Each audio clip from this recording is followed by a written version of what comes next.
Et bonjour les petits Adoniens. Alors là, je vais vous montrer, comme le titre l'indique, comment j'ai relevé le défi de Dylan. Dylan de la chaîne Attica, Plantes, Jardins et Diamants. Alors, soyez indulgents et j'ai essayé de faire quelque chose, quoi. Alors, tout d'abord, le pays que j'aimerais visiter, c'est le Japon. Ok? Et ben, je vais vous montrer en images ce que j'ai préparé, enfin en image, n'importe quoi. Je vais vous montrer ce que j'ai préparé et puis et je vous explique en même temps pourquoi j'ai envie d'aller au Japon. Alors, embarquement immédiat. On y va, c'est cadré, voilà. Embarquement immédiat, j'ai dit. Voilà, alors moi, ce que j'aime au Japon, ce que j'ai envie de voir au Japon, et ce que j'aime dans le Japon, enfin c'est ce qu'on m'a appris, ce que j'ai retenu, c'est le phénomène Okuzai. Excusez-moi pour le bruit du frottement. Hein. Le phénomène Okuzai. J'essaie de le tenir mieux pour que ça fasse le moins de bruit possible. Hein. Okuzai. Donc Okuzai, vous connaissez la vague de Kanagawa. Vous connaissez également les 36 vues du mont Fuji. Voilà. Et Okuzai, il a également beaucoup peint de nature morte, des oiseaux et des choses comme ça. Et des fleurs de cerisier. Alors moi, les fleurs de cerisier, c'est aussi le côté Japon, effectivement. Hein, parce qu'au Japon, il y a la sakura. La sakura, c'est donc le... Regarde, ça veut dire... c'est Hanami. Sakura, c'est le cerisier.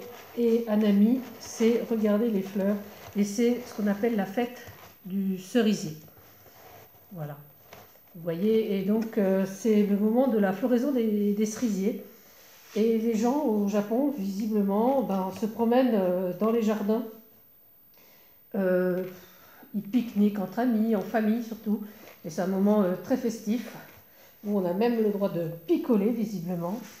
Et franchement, il paraît qu'il y a des gens qui finissent dans un état d'ébriété. Ouh là là là là là là.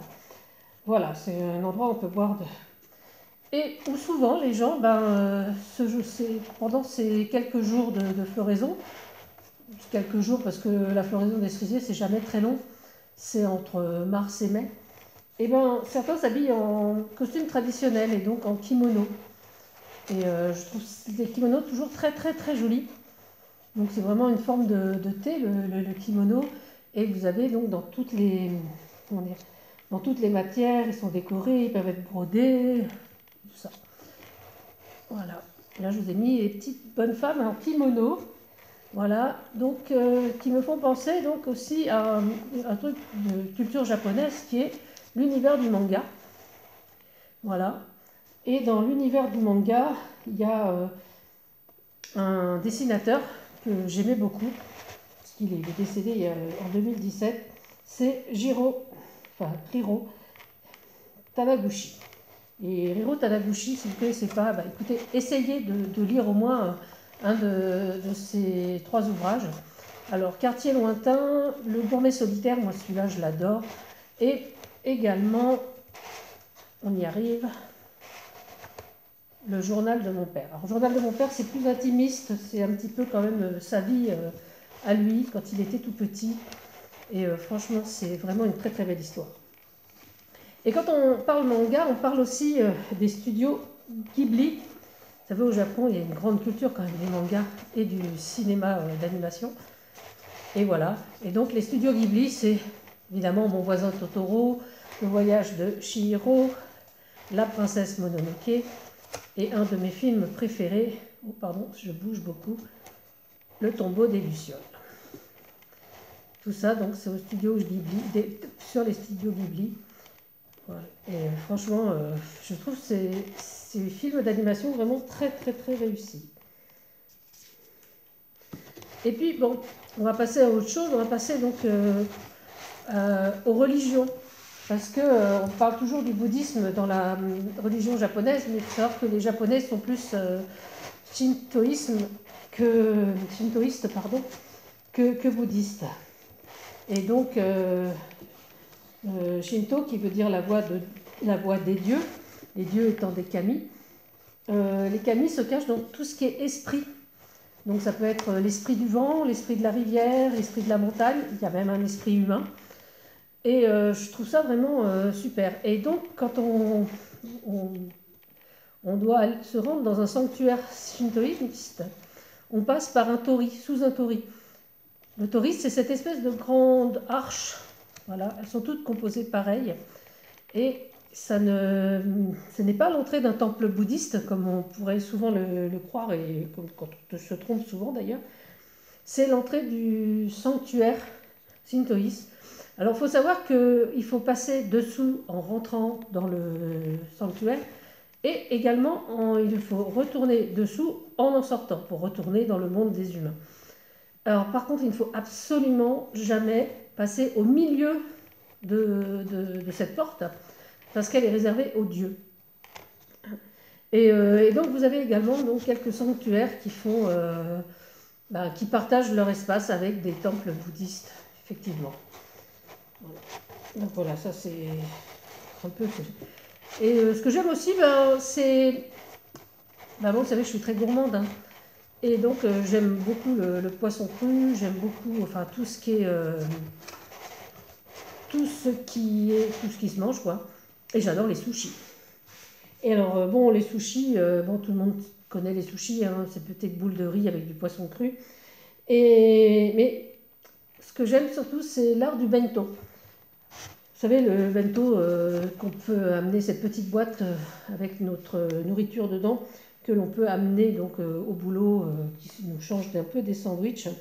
Alors normalement, le bento, il est composé de 40% de riz et de 30% de protéines animales, 20% de légumes frais et souvent de 10% de légumes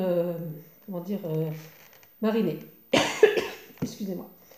Et il ne faut pas oublier que dans un bento, on doit avoir des aliments en rapport avec la terre et la mer également. Voilà. Donc, voilà. Et traditionnellement, donc, ça se mange avec des baguettes. Hop là. Ensuite, ce qu'il y a en tradition japonaise, il y a aussi l'ikebana. Alors l'ikebana, moi je rêve de faire de l'ikebana parce que c'est vraiment un art floral magnifique, ce qui nous envoie donc à la voie des fleurs, l'ikebana, voilà.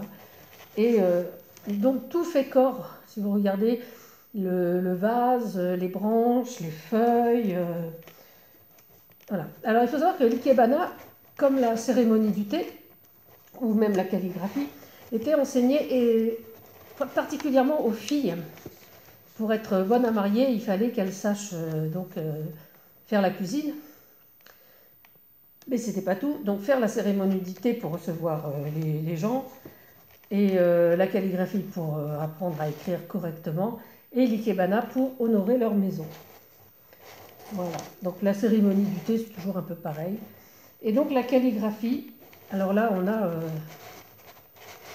voilà. Donc là on a le mot amour que l'on voit souvent en tatouage. Et donc là c'est écrit en kanji, parce qu'il y a plusieurs calligraphies au Japon. Il y a le kanji, le kama et le romaji. Et le romaji c'est vraiment avec des lettres latines, les lettres romaines, celles qu'on utilise. Ensuite, je vais arrêter là. Ensuite, il y a tout ce qu'on peut se servir pour la calligraphie. Donc il y a le washi. Donc là je ne vous ai pas mis des washi. Hein. Il y a les washi. Et les washi c'est du papier exclusivement fait avec des fibres de mûrier. Alors nos rubans en papier qu'on appelle aussi meskin tape, mais le problème c'est que le meskin tape c'est vraiment une marque. C'est comme si vous disiez frigidaire pour réfrigérateur. Donc c'est du washi qui sont des petits rubans faits en papier de mûrier. Alors pas confondre, on peut appeler ça aussi papier de riz, mais il ne faut pas confondre avec le papier de soie qui est fait également avec les verres à soie dans les mûriers blancs, alors que les autres sont des mûriers à papier. Voilà.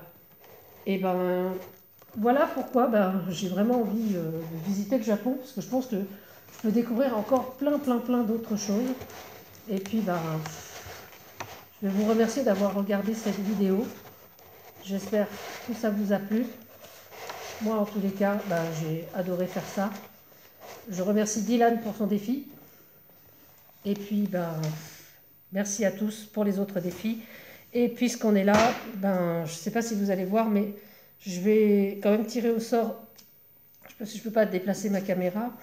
Je vais essayer de tirer au sort un des petits bons qui est là. Et voilà. Donc je les jette et j'espère que vous me faites confiance pour choisir. Voilà, j'en ai choisi un. Et donc le prochain défi, ce sera